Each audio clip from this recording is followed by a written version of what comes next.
Alright, kita sambung. Buoyant force ni pula dia terbahagi kepada dua. Yang awak boleh consider lah. Yang pertama, apabila ada objek tu dia totally submerged. So totally submerged ni pun ada yang macam yang kita tengok this one, dia static. Dia static. Apabila dia static, buoyant force is equal to, nanti kita tengok macam mana. Tapi ada situasi yang mana row objek dengan row fluid ni dia tak sama. Kalau row objek dengan row fluid sama, dia akan static. Dia akan berada di tempat yang sama. Tapi kalau objek dengan fluid ni dia tak sama, awak punya objek akan sama ada dia nak bergerak ke atas, which is accelerate ke atas, ataupun dia sinking, which is dia akan accelerate ke bawah. Dan satu lagi kondisi dia adalah floating object. So dia macam ni. Kami ada buat perbincangan yang mana kami nak fokus on totally submerged object sahaja. So bila saya dengar macam tu, saya takut at the end nanti dia berubah pula, tiba-tiba exam keluar a floating object pula. So kat sini saya akan tunjukkan kedua-duanya sekali. So, kita akan tengok yang pertama adalah totally submerged object. Jadi kita tahu buoyant force, kita tahu dia adalah B. By definition, dia adalah B equal to M fluid darab dengan G. So M fluid ni kita boleh tukarkan kepada rho fluid dengan B fluid. So the volume of displaced water, kalau awak tengok balik dekat this slide, dia punya volume of water displaced is equal to volume of object. Ni untuk case totally submerged. Totally submerged mana tadi? This one. So kita boleh katakan yang V object is equal to V fluid displaced. So kita boleh tukarkan awak punya B is equal to rho fluid tapi darab dengan V object. Kenapa jadi macam ni? This is sangat-sangat helping apabila awak nak menjawab soalan ataupun memahami soalan. Kan? Okay, now kita tengok kat sini. B ni kita dah gabungkan. Kita dah tengok tadi kan, B is equal to F2 minus F1 kan. So kita dah gabungkan.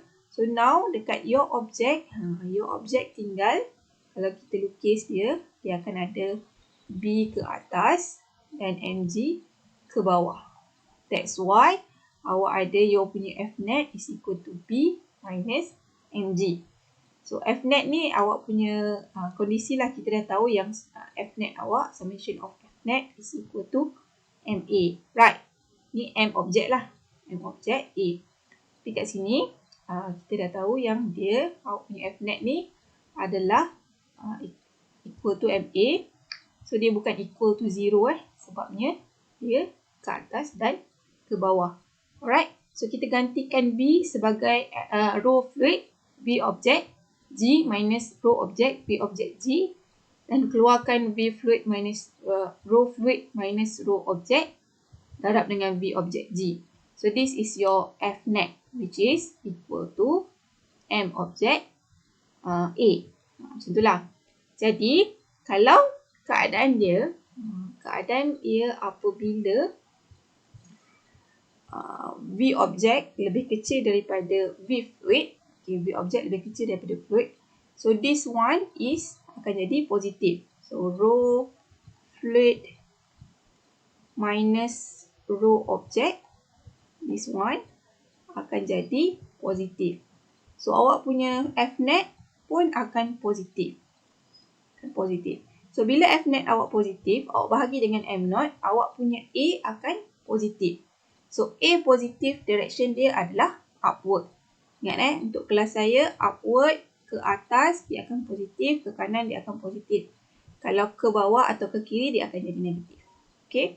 Untuk this part pula, F object is less than F fluid. So yalah, F object. Sorry. F object, F pula.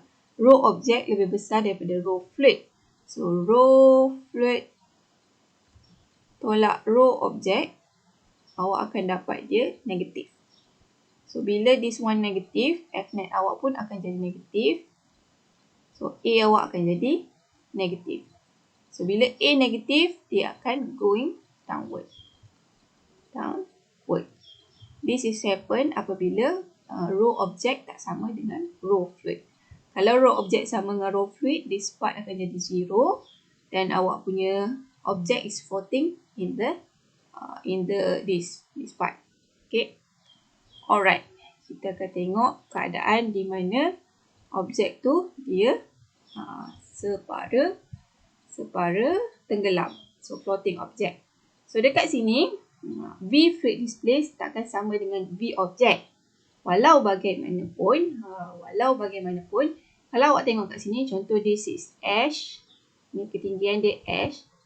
Dan dia adalah, dia punya area kan, surface area.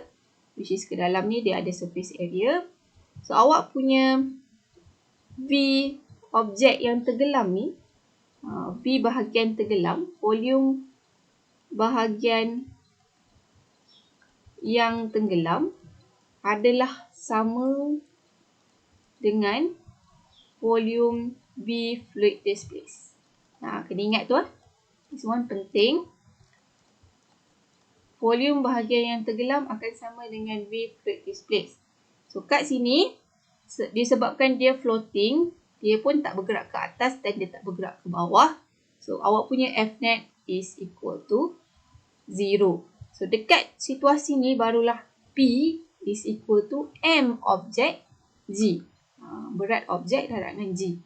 So, kat sini, apabila dia disusun, awak akan dapat this one. So, dalam buku dia akan tunjukkan yang awak akan dapat. Oh, tak ada. Dalam buku tak ada sebabnya dia kita tak masukkan dalam awak punya modul. So, awak akan ada V fluid bahagi dengan rho objek sama dengan V objek bahagi dengan V fluid. This is dia punya kombinasi ratio. Dia akan terbalik. Yang ni fluid kat atas, yang ni objek kat bawah, yang sebelah sini objek kat atas pula. Okay. Ni yang saya cakap ni lah. Sama dengan ni. Volume of liquid displaced is equal to the volume of the part of object submerged. Okay. Dia ada kondisi di mana situasi contohnya balon panas lah, balon udara panas. Banyak saya jumpa soalan which is hot air balloon ataupun helium balloon.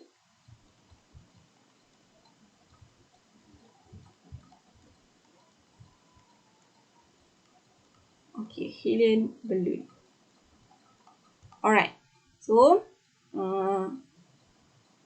this is your balloon. Contoh. This is your balloon. Then this is dia punya mass. Selalunya dia akan bagi total mass total. Kalau dia tak bagi, dia bagi asing, balloon asing, yang bakulnya asing, awak kena tambah lah mass dia. So, biasanya dia akan bagi mass total. Mass dia adalah, kita panggil dia sebagai mass object. Dan, density udara.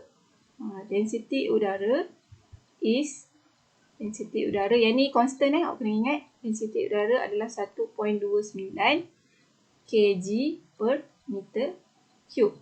Dekat sini pun sama. Dia akan ada buoyant force, which is awak punya B. Dan awak akan ada dia punya mg. Okay. Kalau objek ni bergerak ke atas, maksudnya hot air dalam ni, dia kita tengok balik tadi.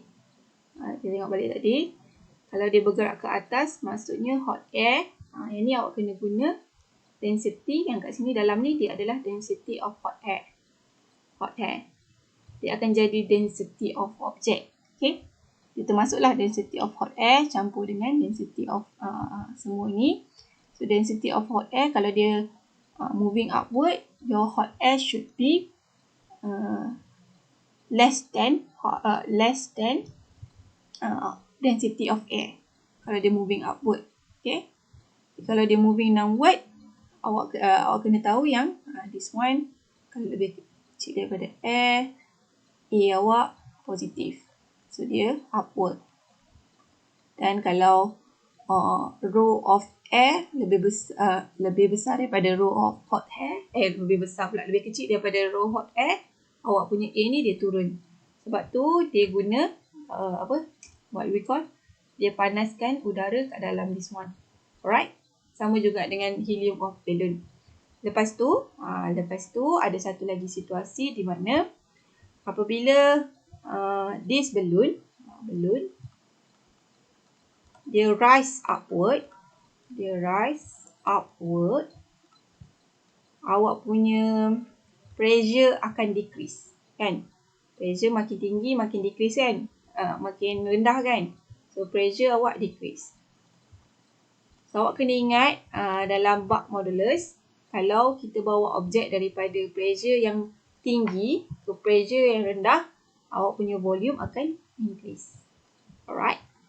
Okay, satu lagi yang saya terlupa nak bagi tahu, this is a constant, awak kena ingat, which is your density of water is equal to 1000 kg meter negative 3. So dua density ni dia selalunya dia tak bagi tahu dalam kertas soalan dia tak bagi tahu. You need to remember by yourself. So untuk soalan dalam web assign, semua ni dia tak bagi tahu. So you kena refer, this one ada dalam you punya ebook, tapi saya akan bagi di sini juga. Saya akan bagi juga. Okay. So this is your which is kita tengok kat sini your mana water, this is water. Water is 1000 darab 10 kuasa 3. Tapi awak kena ingat yang ada satu lagi which is sea water. Sea water saya rasa dia 1030. Nanti saya akan tengok balik. Bukan. 1025 kg per meter cube. Okay. Kalau dia tak bagi density dalam soalan, tapi dia bagi tahu it is a sea water, so awak boleh guna ni 1025 kg meter cube ataupun 1.03 darab 10 kuasa 3. Benda yang sama benda yang sama. This is for sea water. Alright? Okay. Untuk kelas hari ni, you can copy this link and try to do it. So this one is a part of your attendance. So kalau awak tak buat ni, maksudnya attendance awak dikira tak hadir kelas saya. Walaupun kelas saya sebenarnya video sahaja. Okay? Alright, kita sambung kejap lagi.